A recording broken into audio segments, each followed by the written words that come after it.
Hi అండి, అందరికీ welcome back to my channel Pallavi Ram vlogs. ఈరోజు చల్లగా ఉందబ్బా వాతావరణం. రోజు మార్నింగ్ మా ఆయన క్యారేజీ కట్టమన్నాడు, అందుకే నేను పొద్దున్నే వంట చేస్తున్నా. అన్నం పొయ్యి మీద పెట్టానా సగం పని అయినట్టు ఉంటుంది నాకేంటో క్యారేజీ అన్నప్పుడు. మా ఆయన ఇంటికాడ ఉన్నప్పుడల్లా మంచాల డ్యూటీ మా ఆయనకే, మనం ఎత్తలేం అంత బరువు అయినాయి. నిన్న మా వైపు వాన పడింది, బుడ్డిగాడిని కింద పడుకోబెడదామంటే ఎక్కడ రోకల బండ్లో పురుగులు వస్తాయి అని భయం వేసి ఇంక మంచాలు అయితే వేసుకుంటాం. మా బాబుని మంచం మీద వేయాలంటే భయం వేస్తుంది, ఎందుకంటే బుడ్డగాడు బోర్ల పడతాం స్టార్ట్ చేశాడు, ఎక్కడ దొర్లి కింద పడిపోతాడా అని. మా హనీ అయితే ఇంకా లేగలేదు, బుడ్డిగాడు మాత్రం నా ఎంటే లేచిపోతాడు, ఏదో నాకు పని చేసేవాడులాగా.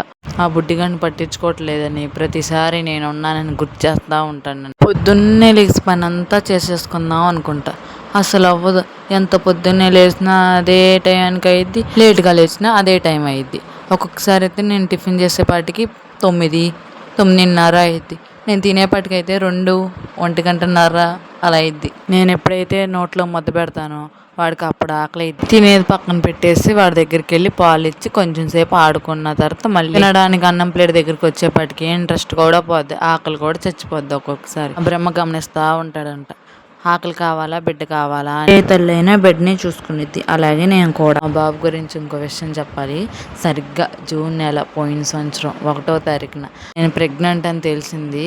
ఈ విషయం తెలియగానే ఒకటే ఏడుపు, ఏం చేయాలి ఇప్పుడు. ఇల్లు చూస్తేనేమో చిన్నది, మా ఆయనేమో ఒక్కడే వెళ్తున్నాడు పనికి. నేను కూడా ఏదో ఒకటి చేద్దాం అనుకునే లోపు ఇదే ఇలా అయింది. మా హాని చూస్తేనేమో పాలు మానలేదు, నన్ను వెనకాల ఎవరైనా చూసుకుంటా కూడా లేరు. మా అమ్మ కూడా రీసెంట్గా చనిపోయింది. ఏం చేద్దామో ఏం అర్థం కాలేదు, ఒక్కటే ఏడు. కొన్ని రోజులు అలా నలిగిన తర్వాత సర్లే ఉంచుకుందాం, దేవుడు ఎందుకు ఇచ్చాడో తెలియదు మనకే, అలా తీయించుకోకూడదని ఇంకా ఉంచుకున్న తర్వాత హనీ పాలు మానలేదు. పాలు మానిన తర్వాత ఏమో వాతం నొప్పులు. పనంతా నేనే చేసుకునేదాన్ని, కొంచెం సేపు ఏమో అలా పడుకునేదాన్ని, కొంచెం సేపు ఏమో పని చేసుకునేదాన్ని. హనీని పాలు మానిపించడానికి నేను ఎన్ని పాటలు పడ్డానో నాకే తెలుసు. పొట్టలో గుద్దేది, ఆ పిల్ల పద్దాక ఏడుతుంటే నీరసం వచ్చేది. ఆ పిల్లనే చూసుకోవాలా, నన్ను నేను చూసుకోవాలా, అసలు ఏం అర్థమయ్యేది.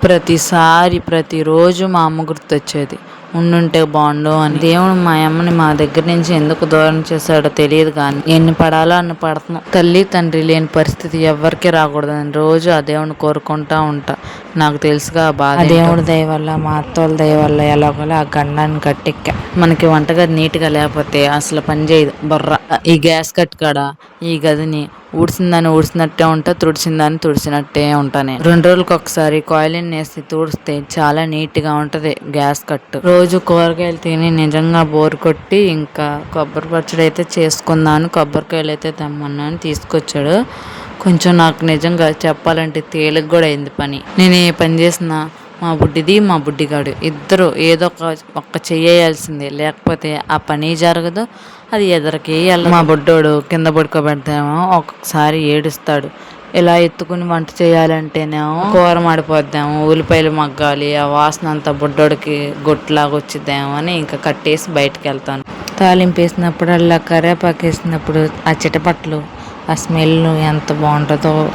మా ఆయనకి సెంటరింగ్ పని లేనప్పుడల్లా ఈ టాపీ పనికి వెళ్తూ ఉంటాడు. సెంటరింగ్ పని అనుకోండి, 6ంటికి వెళ్ళిపోయి సాయంత్రం 7ంటికి వస్తాడు. టిఫిన్, టీలు, భోజనాలు అన్నీ అక్కడే. ఈ టాపీ పని అలా కాదుగా, భోజనం మనమే తీసుకెళ్ళాలి. అందుకని ఇంకా భోజనం అయితే క్యారేజ్ కట్టమన్నాడు, రాలేక ఈ ఎండక మధ్యలో. మా ఆయనకి ఇంట్లో కూరన్నా పచ్చడన్నా ఏమన్నా నచ్చిందనుకోండి, బయట అసలు టిఫినే తినడు, ఇంట్లోనే భోజనం చేసేస్తాడు. మా బుడ్డిగాడికి నిద్ర వచ్చేస్తుంది. అమ్మ రా అమ్మ, నన్ను నిద్ర పూడ్చమ్మా, పాలిచ్చి అని అడుగుతున్నాడు. రోజు ఇంత ఇదే టైంలో పడుకుంటూ ఉంటాడు. ఈ క్యారేజీ కూడా తీయాలమ్మే అని అడుగుతున్నాడు. మరి క్యారేజీ కట్టుకెళ్తున్నట్టు తెలియొద్దా? మా ఇంట్లో నోట్ల కోసం కాదు, చిల్లర కోసం యుద్ధాలు జరుగుతూ ఉంటాయి, చిన్న యుద్ధాలు. అవి ముంతలో వేసుకుందామని ఈ మంచాలు అటు ఇటు జరుపుకోవటం ఏమా పని. ఈ చిన్న రూమ్ వల్ల గాలి ఇటు వచ్చి దాన్ని అటు ఇటు తిప్పుకుంటూ ఉంటాం మంచాలు. బుడ్డిగాడైతే చల్లగా పడుకున్నాడు. బుడ్డిగాడు లేసేపటికి పనులన్నీ చేసుకుందాం అనుకుంటా, అది అవ్వదుగా మనకి, మన వల్ల అవ్వదు. ఇల్లంతా శుభ్రంగా ఊడ్చుకోవాలి. మా హాని తినేది తక్కువ, పడేసేది ఎక్కువ. అలా ఉంచింది ఎప్పుడు అడిగిద్ది. ఎన్ని తిట్టుకున్నా కొట్టుకున్నా మా ఆయన మళ్ళీ ఎప్పుడు వస్తాడా అని చూస్తూ ఉంటా. అప్పటి నుంచి బట్టలు అయితే చాలా ఉన్నాయి, అవి నానబెట్టి బ్రష్ చేసి అన్న తిన్నాక ఉతకొచ్చులే అని లోపలికి అయితే వచ్చాను. హనీకి ఫ్రైడ్ రైస్ అంటే చాలా ఇష్టం అని వాళ్ళ చిన్నమ్మ అయితే ఇచ్చింది. మనమైతే ఇంకా మా ఆయన కూడా అన్నం తినేస్తాడు కాబట్టి ఒకదానికోసం ఉప్మా కూడా చేసుకోలేక నేను కూడా అదే అన్నం తినేసాను కొబ్బరి పచ్చడి వేసుకుని. ప్రస్తుతానికి నన్ను ఎక్కువగా ఇబ్బంది పెట్టేవి నా బుడ్డిగాడి బట్టలు చాలా వస్తున్నాయి ఈ మధ్య. ఒక్కొక్కసారి అయితే నా 2 దండాలు నిండిపోతాయి. అప్పుడు నాకు వాషింగ్ డే లాగా అనిపించింది. బట్టలు ఉతికి వచ్చేసరికి మా బుడ్డిగాడైతే లేచిపోయాడు. హనీ ఆడిస్తుంది పక్కన కూర్చుని. బయట ఎండకి చెంబుడు నీళ్ళు దగ్గర బట్టలు ఉతికి జాడిచ్చి ఆరేసేపటికి పొట్టలో ఉన్నదంతా అరిగిపోయింది. మళ్ళీ దాన ఎత్తే కానీ బండి నడదని సమోసాలు అడిగితే సమోసాలు అయితే తీసుకున్నా. ఏదో ఒకటి ఉన్నది పొట్టలో వేయకపోతే మన మనసు మాత్రం ఊరుకోదు. ఎంత తిన్నా తినకపోయినా ఒళ్ళు మాత్రం రాదు. నేను కొంచెం ఒళ్ళు ఉంటే బాగుండు అనుకుంటా. నేనే కాదు మా ఆయనకు కూడా ఒళ్ళు రాదు. మా ఇద్దరికి సిమిలర్గా ఉండే ఏదైనా ఉందంటే ఈ ఒళ్ళు రాకపోవడం. మా బాబుకి రోజు మసాజ్ చేయడం అసలు కుదరట్లేదు. అప్పుడప్పుడైతే సున్నిపిండితో స్నానం చేపిస్తున్నాను. అది కుదరినప్పుడు ఇది కుదరినప్పుడు అది. బాబుకి స్నానం చేసినప్పుడు ఒక చెయ్యి ఆడి మీద ఉంచాల్సిందే.